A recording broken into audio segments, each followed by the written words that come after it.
I, 34M, think I caught my wife, 34F, having an affair a few months ago?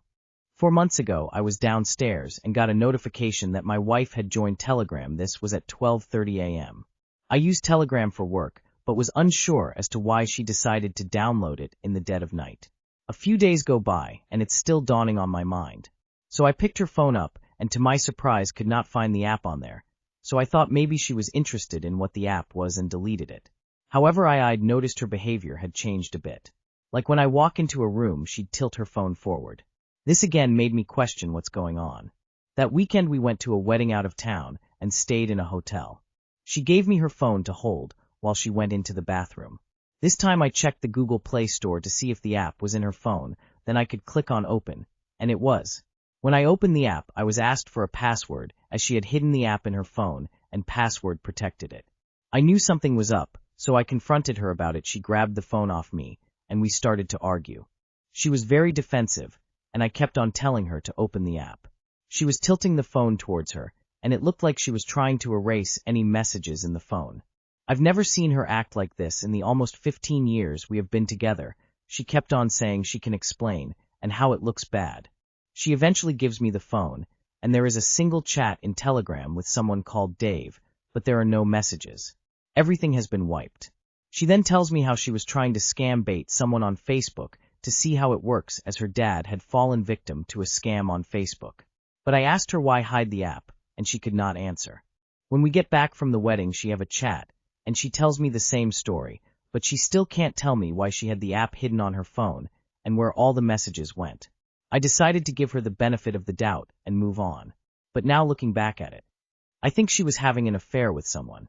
I don't know how to bring this back up without her getting defensive. We also have a daughter, 3F, and now I want a paternity test. Trust your gut and investigate everything and keep an eye on her. Next time she will be much harder to catch. She sounds like she was cheating. All the red flags. Honestly, I don't blame you for wanting to get a paternity test. She just lied to your face about something serious.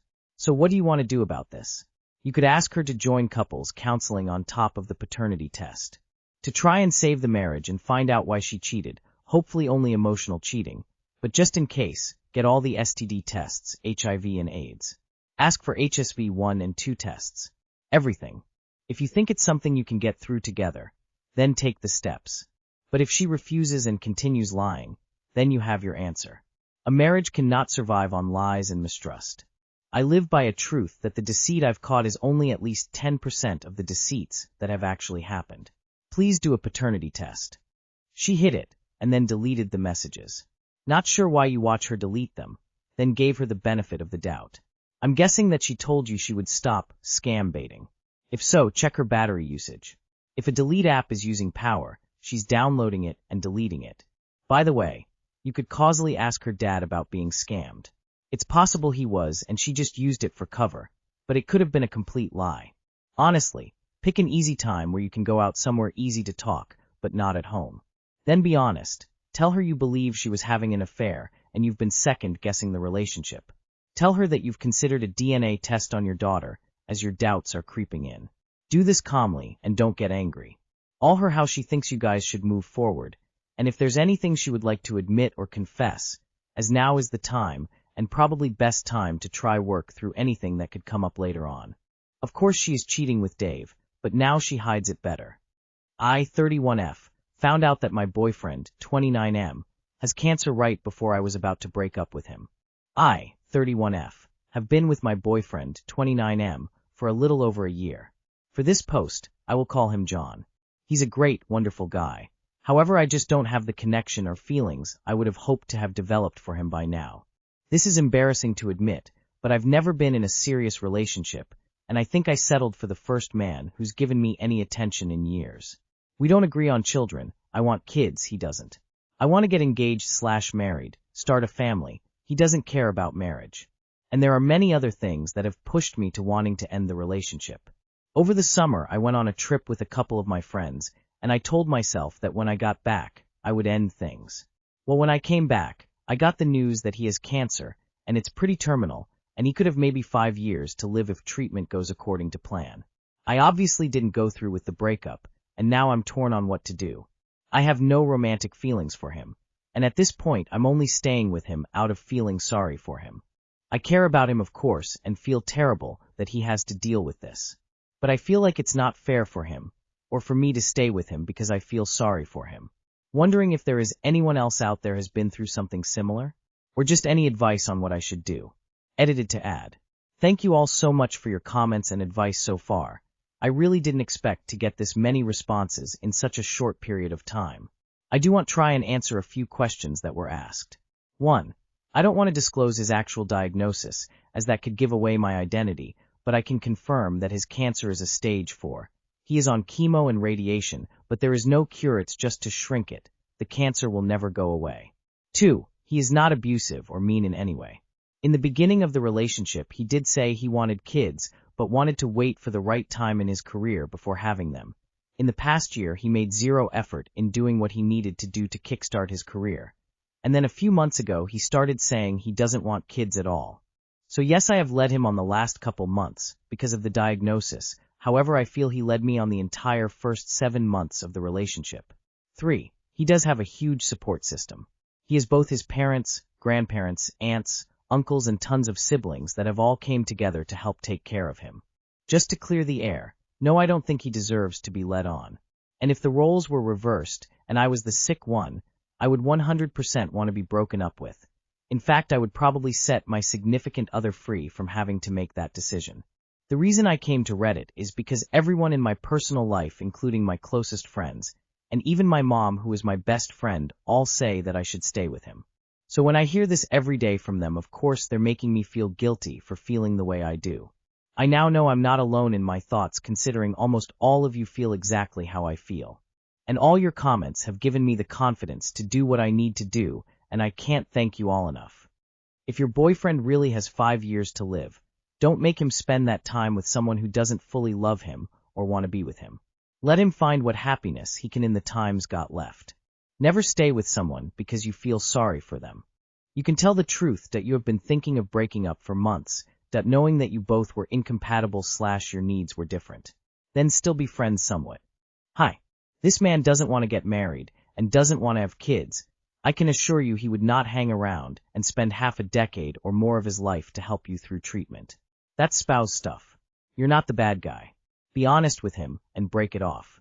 Go live your life and find the husband he didn't want to be and have the kids he wasn't interested in. To be honest, if he had 1-2 why to live, I'd probably stay with him. But you haven't been together for long, and you dream of being a mom. You have to consider that your chances of getting pregnant decrease with age. If he ends up living 8 instead of 5, and you stay with him, it will have a significant impact on your ability to conceive. It's absolutely not fair with you. I think being honest is the way to go. You can still be friends and support him through this. I wouldn't know what to do either. That's such a tricky situation. No matter what, you're the bad guy. You need to let him go. You can't stay another 5 years. Let him go. My BF, 23 male, called his mind-boggling dishwasher on my, 23 female, birthday wish, and I got upset. I, 23 female, am the kind of person for whom their B-days and anniversaries are special, and my BF, 23 male, is not. He does not care about his B-days, but I always make sure to make it a bit special somehow. I know that it is not right to expect the same thing to happen for yourself, but I kind of used to expect something every time. Nothing grand, a little card is enough for me. Anything that makes me feel you gave some thought, and you cared. Then be a little disappointed when nothing of that sort happened. My boyfriend treats me really special all throughout the year, so I came to an understanding that it didn't matter what he does on specific days, when he always treats me in a special way. This birthday I decided that I would treat myself the way I treat others on their birthday, then that would make me feel better. I celebrated my birthday a few days before my real birthday. I ate good food and got an Ayurvedic spa done. It was fine, but to be honest, it didn't feel as good as I thought, because I guess didn't really want these things but warmth from my person and the feeling that they cared. Before my birthday, my boyfriend told me that he didn't have gifts me this year money because money was short. I understood it was fine. But I don't know if I am an asshole for thinking this way, but I never really wanted an expensive gift, a card, a rose. A pendant, anything would make me happy, that in fact I would be the happiest to receive a card which says how much I mean to you. But I knew that wouldn't get anything, from previous experience. Now today is my birthday. He wanted to make a post for my birthday. He did make a post, right AR 12 a.m. I was really happy to see it. It had a photo of me and said, "Years go by, and you are still effortlessly the most attractive girl in the room. Happy birthday, my mind-boggling dishwasher." I was so happy and blushing when I read the effortlessly the most attractive girl part but as soon as I read dishwasher it hurt. We were on video call. I tried to be fine for a while, but as we were about to end the call he sensed something was off. He kept asking over and over. And then I finally said what I felt. He felt really bad and was upset that he made me sad on my birthday. He asked me to go to sleep. Sometimes when he is upset he tends to push me away to process stuff. And it triggered a panic in me. I started crying and cut the call. He called back, and I cut the call again. And now he switched off his phone, and I am really upset. How do we resolve this? Well, he resents the fact that you expect anything from him. So he wanted to make sure that, when he did the bare minimum, he made it hurt. I mean, calling your partner my dishwasher on social media. Holy shit, that's a gut punch. Expecting a card from your partner on your birthday is not a big ask. And I'm sorry that your immature boyfriend has forced you to lower your expectations to this extent. These are the actions of a man who doesn't like you very much. He can't even compliment you legitimately. He has to call you his dishwasher? What in the misogynist? I think you need to do some evaluating. Is this the kind of love you want from a partner? Someone who calls you a dishwasher? Someone who can't be arsed to put any effort into your birthday? Someone who pushes you away when you're upset? You are very naive. LLLL of that was on purpose. From skipping out on doing jack shit, and then posting at the very last minute something that devalues and humiliates you. This person not only doesn't give a shit, he enjoys hurting you. Why would he call you a dishwasher? Please explain the joke/nickname. P.S. He doesn't treat you good all year in my book. Part of treating someone good is understanding things that are important to them and showing respect of those things. Now you know how he sees you. And so does everyone else. I am once again begging women to have some self-respect and to not waste their one precious life on men who don't respect them.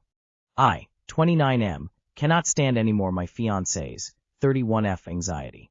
We have been together for 5 years, and we are getting married on March. ABD about that date, she wants to start trying having kids. She is with huge anxiety. Outdoors she's really nice and professional, but the only people who really know her are me and her mom, and she's terrified that anyone else finds out. She always turns down her phone when talking about personal things just in case she accidentally called someone and they're listening. Even when she looks at the call history and doesn't finds anything. She makes me delete messages from our chat just in case someone looks at it. She gets paranoid that she ran over someone because she wasn't aware the 100% of the time. But her greatest fear is what other may think of her or of me, especially workmates. This anxiety-driven fear, logically, is what drives a lot of her decisions. She arrived to a point in which every day she has a meltdown about some work mates may have interpreted from his words, or whatever other illogical reason. She's going to a psychologist, but from these 4 years she just has been getting worse. All these years I have been supporting her and she knows it, and I have been so patient, because turns out I have a shitton of patience, but it is ruining out and is affecting my happiness and my mental and physical health. One of the reasons is because I have to think every mindless action 2 or 3 times just to not spark a meltdown from her, or to remember every interaction I had to defend that they were appropriate, and it's so mentally tiring. Yesterday she introduced me to some of her workmates, including her manager. I consider I was correct and nice, greeting her manager with hello. I have been told good things about you. Sorry, not accurate translation, but you get my nice intent. Obviously, absolutely anything that I would have done would spark the impulse of, OMG, what will they think about you? That was inappropriate, and placing her at the worst spot possible. So we had a discussion and did not talk since. I told everything to her mom, and logically she's on my side. She's the only person who listens in crisis episodes, which actually are every day. Today, after she talks to her mom, I will be sincere with her and tell her the following. You know you are the one that I love the most, but I know I cannot live with this situation all my life. Therefore, if you think you can work and overcome your anxiety, I'll be happy to support you. But if you don't think you are capable, or just give up, I'm afraid we'll have to break up. If you want to work towards it, my single condition is to postpone starting trying to have kids until you have a great improvement, because I just don't want a divorce with kids involved. It's so shitey because my life would be perfect without her anxiety, I have everything a man could ask for: family, friends, work, and a home. The only factor that makes me unhappy is her anxiety, and I don't want to spend my life like this. What do you think about my approach? Any recommendations? Sounds more like OCD. Whatever you do, do not have children until she's doing better. Please do some research on OCD, as this may help you understand what might be going on for her. From the outside, OCD seems very irrational, but to the person, their behaviors are the only way to reduce the extreme distress they feel. Deleting messages, ruminating about offending people. Fear of accidentally running over someone while driving is a very common fear in OCD and can be very debilitating. OCD is notoriously hard to treat. She will need a psychologist that specializes in this and lots of family support. I hope you can find a way to understand what's going on for her and give her the support she needs. Having children could really make her OCD worse, so your thoughts on waiting till she's improved might be wise. Sounds like psychiatrist is in order. Psychologist may not be sufficient, and that's okay. She needs more help than she is getting. Info: do you love her? Apart from what looks like OCD, do you enjoy being with her? Would you marry and have kids with her in an instant if she made major improvements? If yes, find a new specialist. You yourself read up, do a proper research and see reviews. Then offer that specialist to her. This is the best thing you can do to her. Came here to add the OCD comment. I was diagnosed and had the same phone compulsions, the car ones and many other social/real event ones. I also thought it was anxiety, and the therapy I tried didn't work until I realized it was OCD, as the approaches and treatments are different. The other comments suggest a new therapist might be a good next step. Wishing you and her both the best.